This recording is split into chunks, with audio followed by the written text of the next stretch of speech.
Hey, comic book fans, welcome back to Comic Book Corner 2.0. And fans, you're with me, Mike Spider Slayer, getting ready to bring you that all important comic book review so you, the readers, can make the decision what comic books to buy.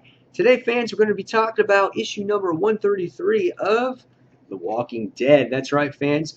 Second issue this month. That's what Robert Kirkman claims to be at the end of this book. Really excited that we had issue twice this month. Really looking forward to seeing where this story arc progresses. And if you read this issue, you find out who our villain's group name is actually called. So in the actual issue, last issue, with 132, we got to see this new group of villains. Dante was going after his friend to rescue him, and he comes across these people that wear the flesh of the walkers around their face. And so this is so they can camouflage themselves in groups of herds and things like that. These are very deadly people. They carry weapons and knives and all kinds of stuff. So when Dante comes across them, they're not very friendly, and there's many of them from what you see in this particular issue. But the other part of this issue here is mainly about Carl. We really get to see Carl in this actual issue grow up, that he's actually growing up. He's not the little kid that we all knew him from when this series first started 10 years or 11 years ago now.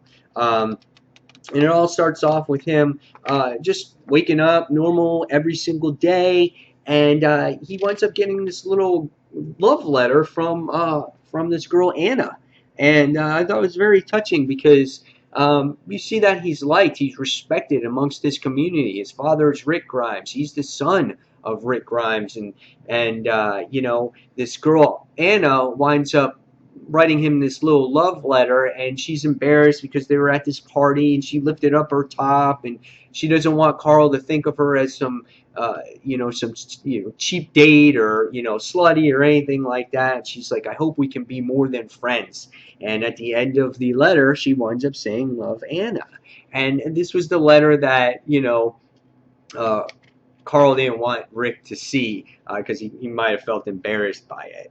Another part of the actual issues, now you get to see Andrea working well together, or talking, having conversation about everything that has happened with them. And she's talking to Magna, I think is her name, in her little group. So they get to know each other better. They get to know who Negan is and things like that. So that was really good as well. Another scene in here that has to do with Rosita and Eugene, that was a couple of pages long, and and then it flips back to Carl. Carl writes his little girlfriend Anna back, and you get to see Rick actually leave his son for the first time in the series on his own, and it's kind of a touching moment, because those two have had such a great relationship, and you got to feel for Rick. It takes probably a lot for him to leave his son on his own, but he is growing up. He's got a job. He's in the community, the next closest community to him, and then he's got to put some trust into him. So now in the issue, we wind up going back to the whole Dante coming across the humans wearing walker flesh on their faces, and it's just, he doesn't know what to do. He can't stop them. He can't talk loud because more dead will come, and it looks like they're going to hold him hostage. And these guys are otherwise known as the Whisperers. That is going to be their name. At least that's what I'm pretty sure that they're going to be called. And because they're called that, is because they always talk in whispers, so the dead can't hear them because they're always around the dead.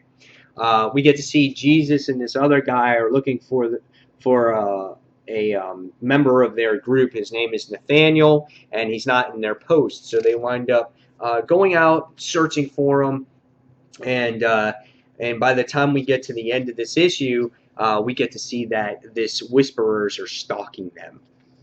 So, and then Jesus and the other guy wind up coming face to face with this battle.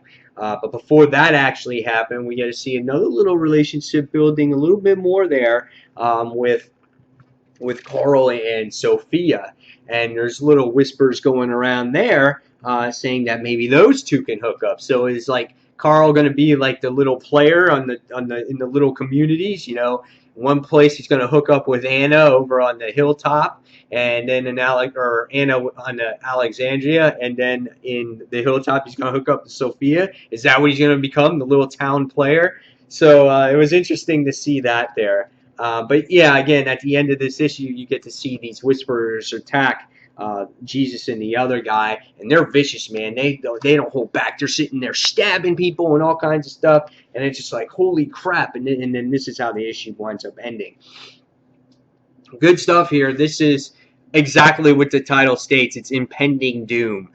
Something bad is going to happen. There's probably many, many, many of these particular people out there, and they're going to pose a threat to Rick and all his people and all the communities, because you don't know how many there are out there.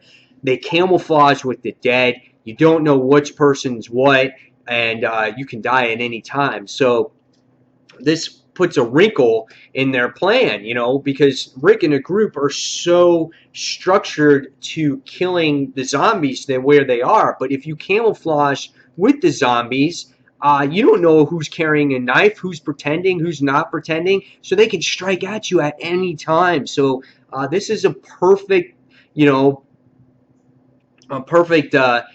plan if you're a bad guy to destroy Rick and his group. So excellent stuff here. I really enjoyed it. Really like these new villains. I really enjoy the focal point being on Carl here as well, on how he is growing up and he's getting some love interests going. And I love The Walking Dead right now, and I'm not gonna ever not read this title because it's always one of my favorite titles, and I review it each and every month right here on Comic Book Corner 2.0.